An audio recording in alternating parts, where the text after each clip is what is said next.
Hello and welcome to Conversations from the ANF podcast.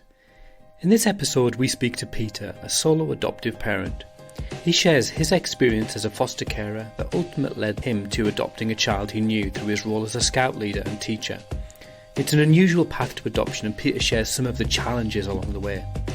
As always, if you've experience of adoption, fostering or special guardianship from any perspective, personal or professional, and would like to share that on the podcast, please do get in touch through the Facebook page, Twitter, or you can email us at anfpodcast@gmail.com.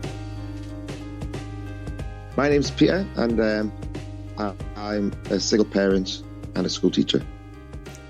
Now, you got in touch with me, Peter, because you wanted to tell your story, your experience, your perspective on adoption. So can you tell me, are you an adoptive parent? I am an adoptive parent. Excellent. My son I adopted just over 5 years ago. Right. Can you tell me why you came to adoption? That's the start point, really. Is what led you into deciding to make a family through that route? It's always been a desire to have a family, and while I was working full-time as a teacher, I was always putting it off. You know, I knew I wanted to adopt. There was other routes I could have gone down. And being a gay man, you're restricted by which route you can go down.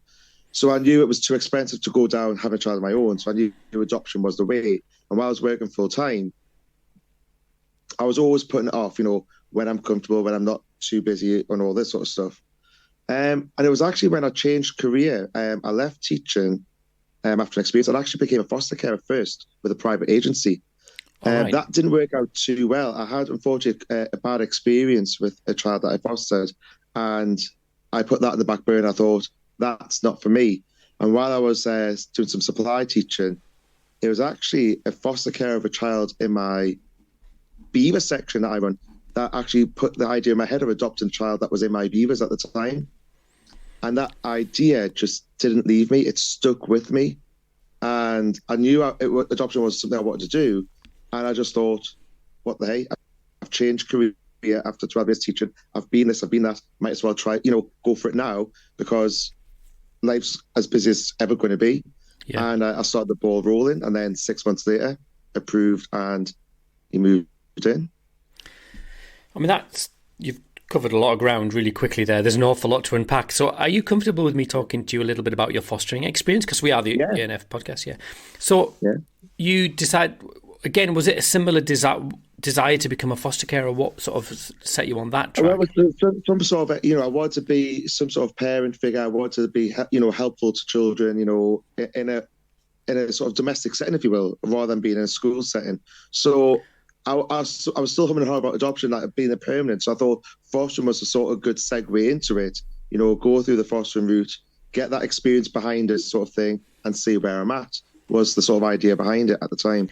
Yeah. And how did you find the process of becoming a foster carer? Because it's not straightforward. It's not like it's not like a 3-week process. Quite a long process, and I suppose it's to talk about yourself. You've got to do a lot because obviously they've got to know everything, all the ins and outs of everything about you and your history. So there's all these questions they've got to ask, and you've got to talk all this stuff about yourself, about how you've dealt with experiences, relationships, that sort of thing. And then obviously there was interviews with close friends and family as well as part of the process. So overall, it was a hard process, and I got through it. But at least there was something at the end of it I was working towards, which was that sort of the pro, really. We're getting somewhere with it. Because we've had a few other people on the podcast who sort of, single men who've navigated adoption and fostering, I think. And they sort of, not overtly necessary, but they sort of they've experienced, some of them anyway, sort of experience of sort of people questioning the motivation of a single man, or maybe some prejudice or even stereotypes that are not necessarily positive. Did you pick any of that up? Was that your experience? Or no, I had a very pleasant experience, and I think I was very lucky with the person that was actually doing my interviewing and my form. I can't remember if he was a foster carer himself or had been through the process, and he was just very open about it. liked to sort of delve into different things about parts of my life, about being a gay man and my experiences at school and such like. But at no point did I ever feel that I was being judged on that. It was always just, oh, that's great, we'll write this down. Oh, that's fantastic, can you tell me a bit more about this? So it was always just information gathering, but I never felt there was an opinion being formed. What about in the wider community? Because I think, social workers, you'd hope it would be kind of pretty switched on to that kind of stuff. But what about, I don't want to draw you on the rocks of difficult conversations particularly, but what about family and, people outside of that kind of going, oh, what is that? What? Or was it just not, am I just fishing for something that's not there? For me, it was just, there was nothing like that. For me, it was very supportive. All my friends knew I wanted children. So they knew for me this was a potential route into eventually maybe adopting at some point. And my family knew that as well. And everyone was backing me to the hill sort of thing. It was like, yeah, we know this is what you want to do. So like I say, it was just a very positive experience overall. I think, it was a long process. And I think even my parents, when they were interviewed as part of the fostering process, they felt a bit uncomfortable about that because of how much they had to go into detail. So they were like, I hope I said this right. It's like, don't worry about it. It's just part of the form. They just need to know who we are. But in the end, they were fine with this. They were just a bit uneasy at first. Yeah. So you got approved, and you mentioned at the beginning that you had you sort of hinted it didn't work out. Are you comfortable sort of giving us what that means? What happened? Yeah. I think overall, I fostered 3 children during my time, and it was through a private agency. It wasn't through a county. And the first 2 experiences were absolutely fine, no bother. But the third child, when I read because you get an initial form when you're fostering about the needs of the child and everything else. And when they initially got in touch, I was like, no, I'm not experienced enough for this child. But then my social worker at the time got in touch with someone else and basically they came out and had a conversation with me. And almost I felt, the twist of the arms, sort of like, oh, if I don't look after this child for this respite care of, I think it was 16 nights, then you might not go back to the main carer as part of the company. And I didn't know enough about foster at the time to know, is this true or is it not? And I thought I didn't want to leave this child hanging or anything. So in the end, I sort of went with it. And I look back in hindsight and think, I wish I went with that gut because this child had a lot more severe needs than I was ready for at that point. I'd only had 2 previous children and they hadn't been consistently over like a long period of time. One child was a couple of weekends over, a few weekends over a month. And the other child was a couple of nights. That was it. So this would be a longer period than I had done previously. And there was just a lot of needs there that I just didn't feel I was ready for. And unfortunately, I was right about it. About not halfway through, just before halfway through, I had a bit of a sort of meltdown on the phone to the social worker going, I can't cope. It's too difficult. And they put in lots of support to make sure the placement lasted. But I just felt it was pressure I shouldn't have been under. And in the end, I just felt like they didn't listen to me as I was telling them. And there was a side comment made at one point that they'd never put in a support package like it. And I just felt, I felt very small by that. And it was just like, no, if this is how you treat someone who's brand new to the role, this is not something I can do longer term for you. And it took me a while to sort of feel comfortable about the idea of doing work again. After a while, I needed to take a couple of weeks off after that experience to sort of get my head back together because it was a difficult couple of weeks. So, that was the experience. And in the end, I put my notice in after that point. It was like, no, that it was too much and you didn't listen. I mean, that must have been heartbreaking, because it doesn't sound like it's not that you had a 25-year career in fostering and eventually put your notice in. It feels like you were just finding your feet and then this sort of pulled them from you. Yeah. And I go back to the key point of the form, as I remind them, it's like in the initial form I got, it said this child should be in a 2-parent household. I'm a single parent. Well, yeah. So, I had no one else there 100% of the time to sort of alleviate any of the stress. I had to be there constantly all the time. And it was a lot of hard work. So that must have really knocked your confidence. I mean, because I'm thinking that about, then however long it was forwards from that, you then decide to become an adoptive parent. Yeah. Was that sort of hanging over you? It was. And I almost thought it might go against me when it came to the adoption, because that was around about, I think it was early April. I was approved. I can't remember the year. Early April, I was approved as a foster carer, and I think it was by June this had happened, and I'd sort of put my notice in. Mhm. And it wasn't until about maybe October that year that the adoption idea had been planted. Yeah. But I suppose what made that different when I went for the adoption was it's a child I'd known for a year and a bit in my Beaver Scouts. And I knew the foster care family very closely. And they'd been someone I'd been spoken to a lot during my own fostering experience. So they'd been someone I'd gone to previously. So Right. I had plenty of conversations. So they knew where I was in my headspace as well. Because that's quite unusual, isn't it? I mean, a lot of the sort of the standard route for adoption is that people are approved as adopters and then they go family finding. But for you to kind of like find a child, and then it is Yeah. backwards. So was the I don't want you to tell which agency was it a regional adoption? It wouldn't have been a regional adoption agency. It was a local authority then, was it? And were they open to that It was suggestion? a private one within the region. Right. Okay. And so were they? Was that a difficult sell? Was it? Did you have to persuade people, or was it just did they all click into place? It was actually it went very quickly. By the time I registered my interest to adopt my son, um, they sort of had a list made by him about what he wanted, and it was like, I want a dad, I want a house, I want friends, I want a family, I want a pet in the family. There was like a list of things that he had wrote down, and I sort of ticked a lot of those boxes. So the social worker seemed quite happy and said, no, put your name forward, get going with it.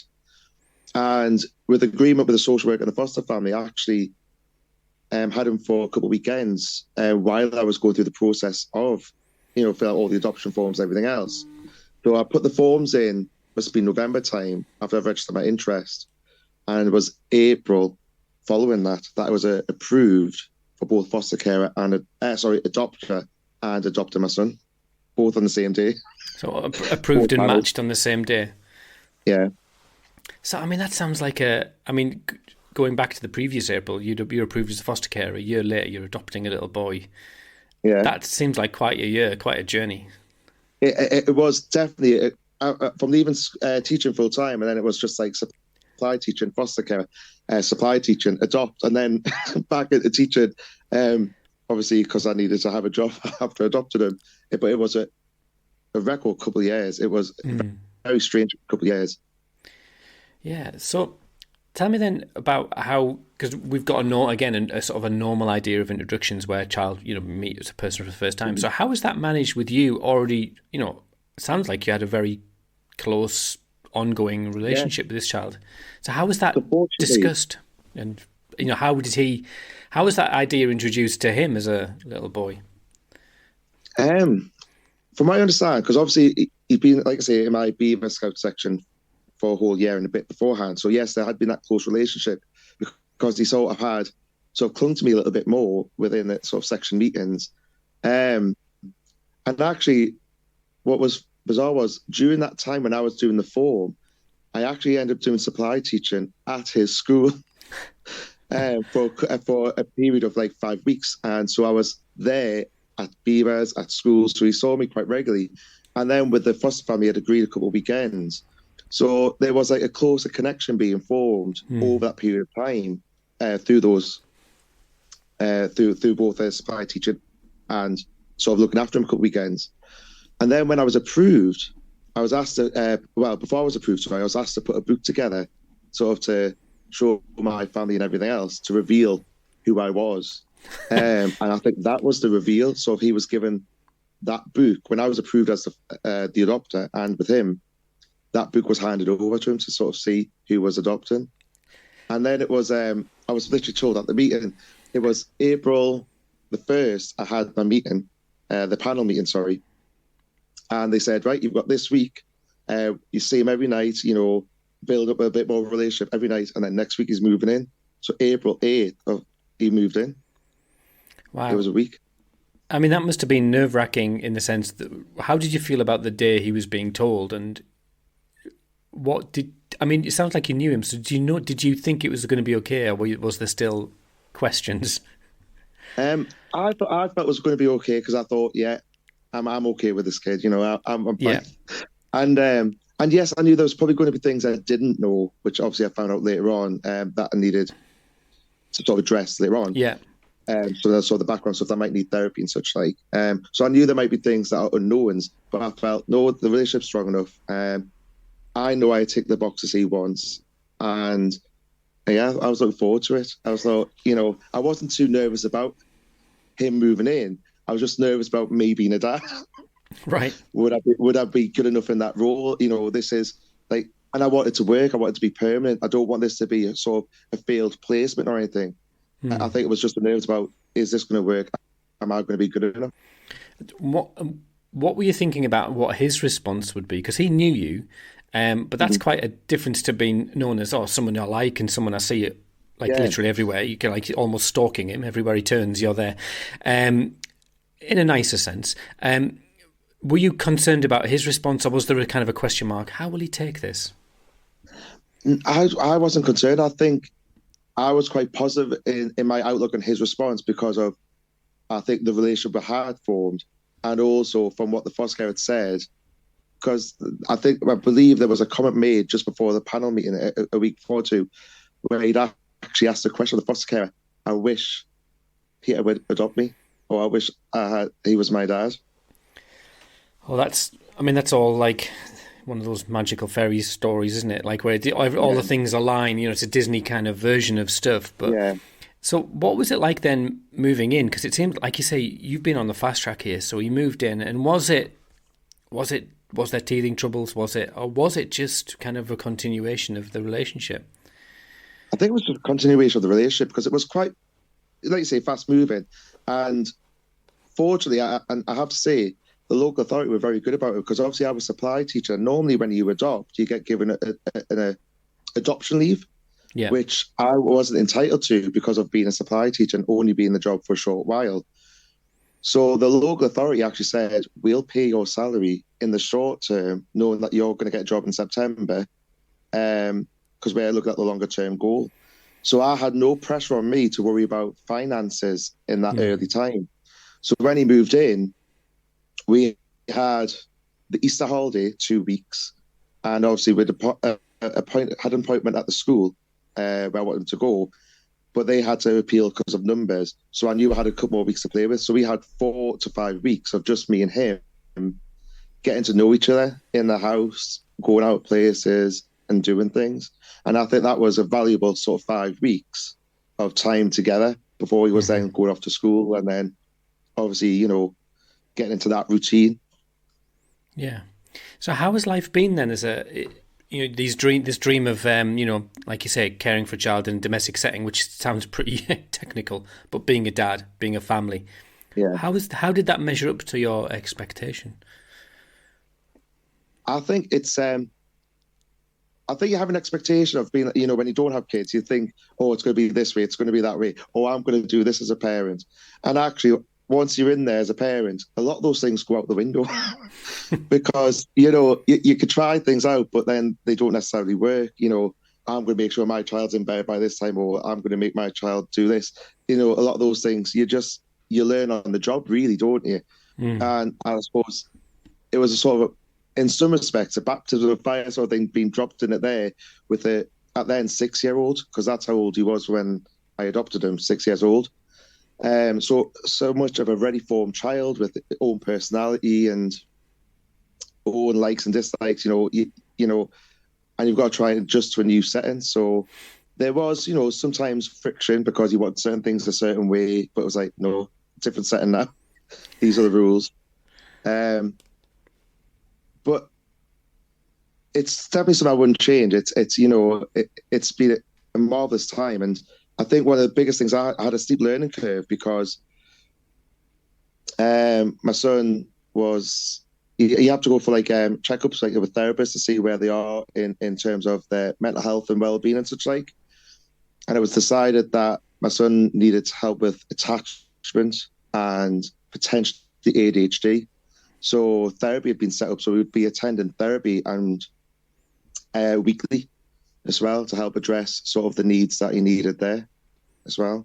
And that was quite an experience because I didn't know much about attachment, because you only learn so much on you when you apply to be foster care or even an adopter. You have these short sort of training sessions about it and you touch on it.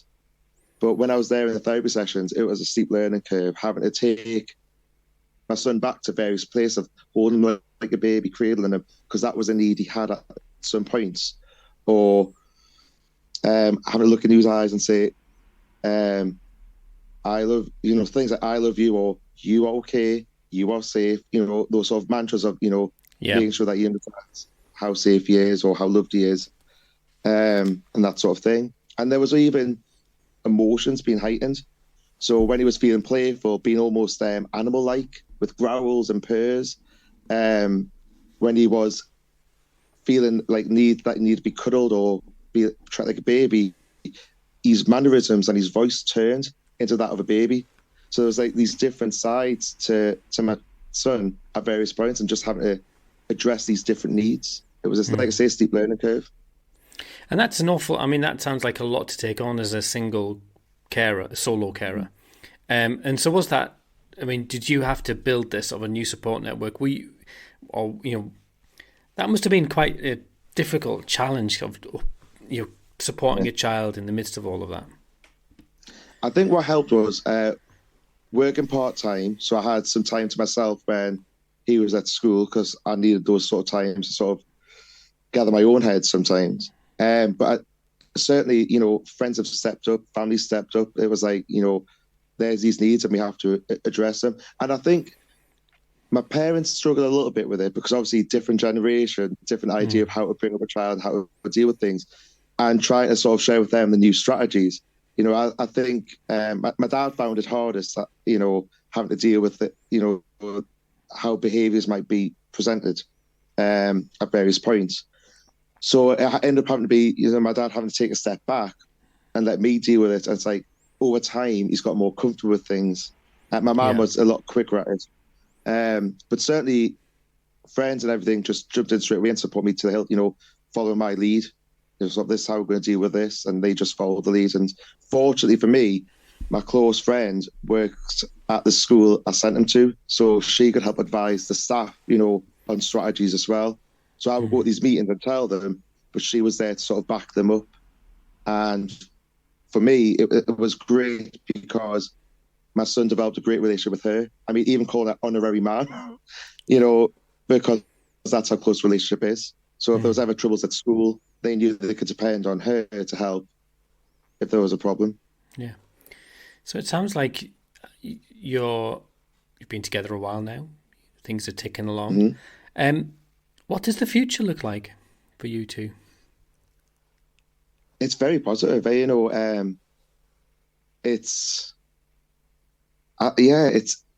looking good, because it's a very close relationship.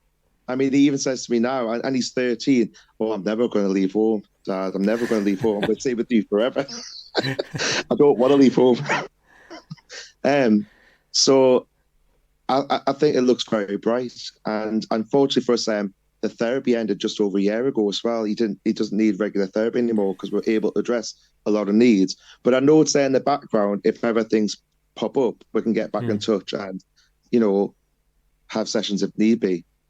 But I think he's come a long way, an absolute long way. And anyone who knows him knows he's come a long way as well. And, it's looking rosy. Future's looking rosy.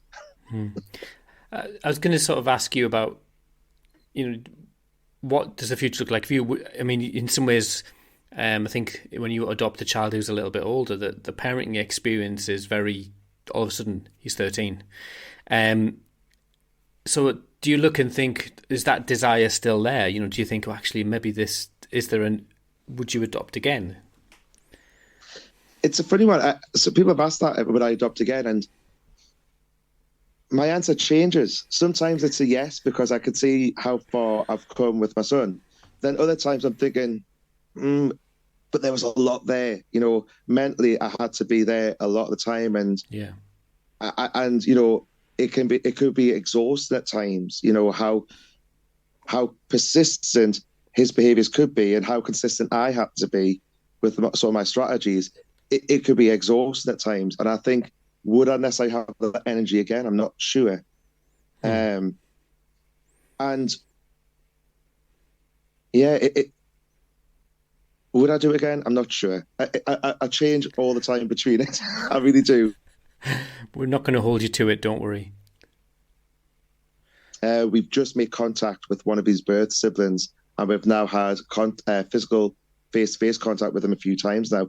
And that's been very good for my son, because having that link, I think, to the past has been great for him, knowing that he can see one of his brothers, because he's one of 6 children, right. And I adopted him by himself. So having that link to the previous family, to his birth family, I think is good as well for him.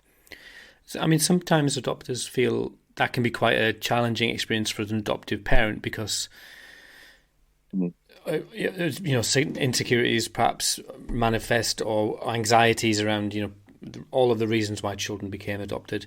And so how did you find that experience? It was nerve-wracking.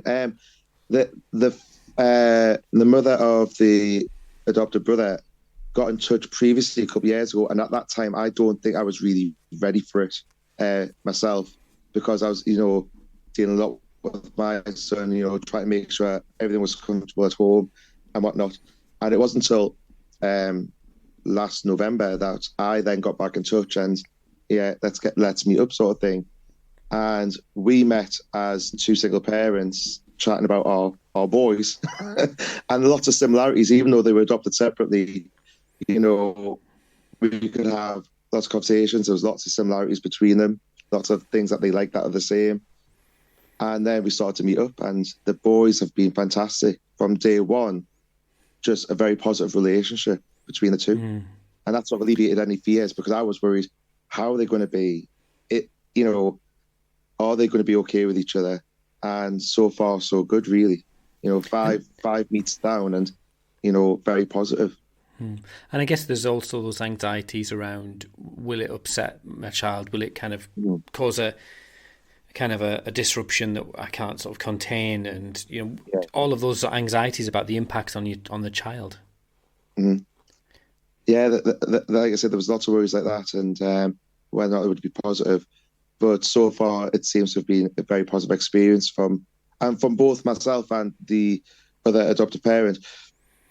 We're both seeing the positives as well, because my son's very positive about the idea of seeing brother, looks forward to it, asks, when can we meet up again? And it's the same for her. Brother asks the same questions, and they get very excited about talking it to friends. So their friends at school know about it, that they're seeing their birth brothers, and it's been, like I say, a good experience for both. Well, Peter, thank you so much for your time. Really appreciate you being so open and honest about your experience, and which is quite a unique experience. Do you meet many adopters who've kind of travelled the same path as you? I haven't actually. I haven't met many other adopters, but I haven't met many that have had the same sort of path.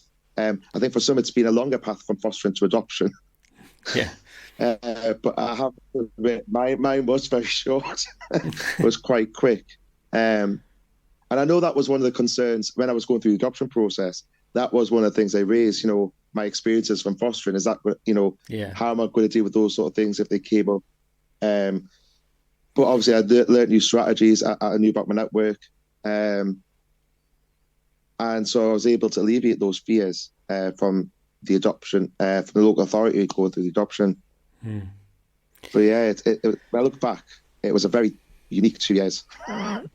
Yeah, and it is a unique story, and in some ways, the introduction you had was probably the best introduction he could have, and you could both have of each other, just getting to know each other, no pressure. And that's it. And looking back, I think, would I have adopted had I not known the child as well as I did? And I think I probably wouldn't have done. I think what helped was knowing the child. Oh, that's a real question, isn't it? If you'd seen a referral with his details on, that's a really complicated conversation, isn't it? That one. Yeah. It's a whole different thing. And I'll think back and I'm thinking, would I necessarily have adopted if I hadn't known? And I'm not sure I can say yes to it. And I think having that relationship prior to the adoption really helped. Yeah, it wasn't just a list of, just details, dates, times, places. He was an actual human being, a little person. Yeah, exactly. Peter, thank you so much for your time. Really No appreciate bother at you all. sharing your story, and I wish you both well in the future, whether you adopt again or not. Thank you very much, and I've enjoyed being on. Thank you very much.